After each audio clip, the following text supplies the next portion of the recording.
How will capitalism end? The text by Wolfgang Streeck is the one up for discussion today. Again, a German sociologist and emeritus director at the Max Planck Institute for the Study of Societies in Cologne. I've had the honor of sending two students there in the past, two PhDs, both professors today from the same institute. He has extensively analyzed modern capitalism, its dynamics, crises, and future prospects. His book, How Will Capitalism End, is a collection of essays addressing the structural crises facing capitalist societies. In this book, Streeck argues that capitalism is on the brink of decay due to inherent contradictions and systemic flaws that cannot easily be resolved. So what is Wolfgang Streeck's main arguments? The first is that there's diminishing returns on capital. He's arguing that capitalism is facing diminishing marginal returns. As investment opportunities dwindle, the capitalist system increasingly becomes reliant on financial bubbles, leading to instability and crises. That's the first. And then second, in line with some of the stuff we've done before, there's a crisis of democracy. So in this section, Streeck discusses the tension between capitalism and democratic governance, where the imperatives of capital accumulation often undermine democratic processes and institutions.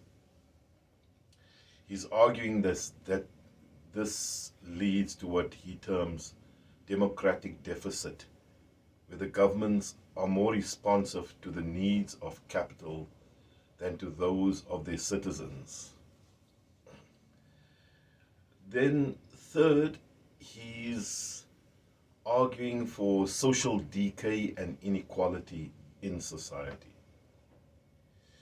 For Streeck, the pursuit of profit at all costs exacerbates inequality and erodes social cohesion.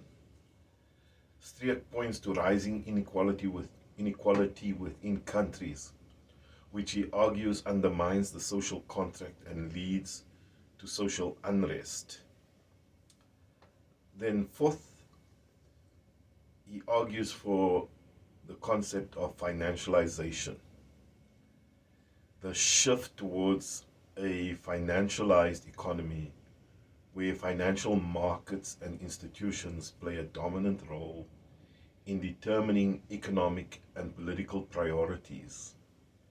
And this, of course, leads to the cycles of boom and bust that destabilize the economy. Then he also points to the fiscal crisis of the state. Streeck argues that states are increasingly unable to collect taxes and generate revenue in a globalized economy where capital is mobile. This fiscal crisis limits the state's ability to provide public goods and services, leading to privatization and the withdrawal of the welfare state. And then he points towards globalization versus national sovereignty. Here, the tension between the global nature of capitalism and the nation-state system creates conflict over sovereignty, regulation, and the ability to govern economic activity effectively. I made a case like that recently with Canadian sovereignty and globalization and capital at a public lecture. So in sum, Streeck does not predict an imminent collapse, but rather suggests that we are witnessing a gradual and multifaceted process of decay, marked by crises that capitalism may not be able to indefinitely overcome. He's skeptical about the emergence of a coherent alternative system. However, he emphasizes the need for forms of governance and social organization that can address the failings of contemporary capitalism. So, in a nutshell, that should give you an overview to the reading. See you next time.